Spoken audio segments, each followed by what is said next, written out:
స్వయం పాలనలో అన్ని వర్గాల ప్రజలు ఆనందంగా ఉండాలనేదే సీఎం కేసీఆర్ ఆలోచనని మంత్రి గంగుల కమలాకర్ అన్నారు. పట్టణ ప్రగతిలో భాగంగా కరీంనగర్లోని 42-11వ డివిజన్లలో మంత్రి విస్తృతంగా పర్యటించారు. ఈ సందర్భంగా మంత్రి మాట్లాడుతూ గత 50 సంవత్సరాలుగా అభివృద్ధి కోసం నిధులు రాక సమస్యలు అలాగే పేరుకుపోయాయన్నారు. కానీ ఇప్పుడు సీఎం కేసీఆర్ ప్రతిష్టాత్మకంగా చేపట్టిన పల్లె పట్టణ ప్రగతితో నేరుగా ప్రభుత్వం నుంచి నిధులు వస్తూ పట్టణాలకు ధీటుగా పల్లెలు అభివృద్ధి చెందుతాయన్నారు. పట్టణాలు మరింత ఆధునీకరణ చెందుతున్నాయని పేర్కొన్నారు. నగరంలో జరుగుతున్న అభివృద్ధి పనులకు ప్రజలు సహకరించాలన్నారు. హరితహారంలో భాగంగా పెద్ద ఎత్తున మొక్కలు నాటి సంరక్షించుకోవాలని మంత్రి పిలుపునిచ్చారు.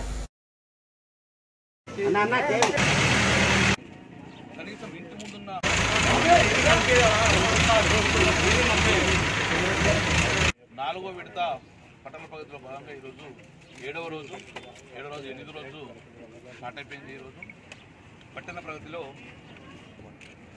ఎన్నో సంవత్సరాల క్రితం సమస్యలన్నీ కూడా ఈరోజు సాల్వ్ అయ్యాయి. సమస్యలు 40-50 సంవత్సరాలు ప్రభుత్వానికి ఎన్నో దరఖాస్తు పెట్టుకున్నా, కనీసం ఇంటి ముందున్న పోల్లు షిఫ్ట్ చేయాలన్నా, ఇంటి మీద ఉన్న సర్వీస్ లైన్ డిజిటీ లైన్ కానీ ఎల్టీ లైన్ కానీ దానివల్ల ఇండక్షన్ వచ్చి చాలామంది మా పిల్లలు చనిపోతున్నారు, కరెంట్ షాక్ గురై. కనీసం మా ఇంటి ఉన్న లైన్లు తీయండి అని చెప్పి ప్రభుత్వాన్ని మొరబెట్టుకున్నా. ఇంటి ముందట ట్రాన్స్ఫార్మర్ ఉన్నది, పిల్లలకి ఇబ్బంది అవుతుంది.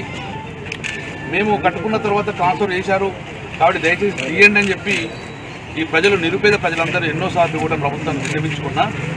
ప్రభుత్వం మళ్ళీ వరకు నోటీస్ ఇవ్వడం, ఈ డబ్బులు మీరే కట్టాలి, పోల్ షిఫ్టింగ్ అయినా ట్రాన్స్ఫార్మర్ షిఫ్టింగ్ అయినా ఇంటి మీద లైన్ ఉన్నా మీరే డబ్బులు కట్టుకోవాలి, అప్పటిదాకా మనం తీయమని చెప్పేసి వాళ్ళు డిమాండ్ నోట్ పంపించే పరిస్థితి ఉంది.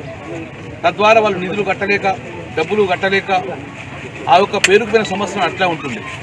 తద్వారా కరీంనగర్లో ఎంతోమంది ప్రాణాలు తన ఇంటి మీద ఉన్న 3311 kV వలన ఇండక్షన్ వచ్చి చాలామంది కూడా కరెంట్ షాక్ గురై చనిపోయిన పరిస్థితి కనబడుతుంది.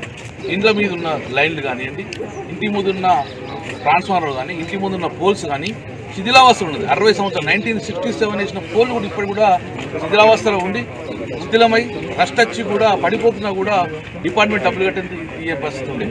కానీ గౌరవ ముఖ్యమంత్రి పట్టణ ప్రగతిలో భాగంగా ఇంటి మీద లైన్స్ అని తీయడం, ఇంటి ముందున్న ట్రాన్స్ఫార్మర్ తీయడం, ఇంటి మీద పోల్స్ మొత్తం తీయడం వల్ల ఈరోజు ప్రజలందరూ సంతోషంగా మరి ఇంటి మీద ఇంకొక ఫ్లోర్ వేసుకునే అవకాశం కలుగుతుంది. చాలామంది కూడా ప్రమాదవశాలు కరెంట్ షాక్ గురై చనిపోయిన వారు, కానీ తెలంగాణ ప్రభుత్వం వచ్చిన తర్వాత కరెంట్ షాక్ గురై చనిపోయిన పరిస్థితి తక్కువ ఉంది. ఇంకా ఇంటి మీద ఉన్న లైన్స్ తీసేది, ఇండక్షన్ చేయదు.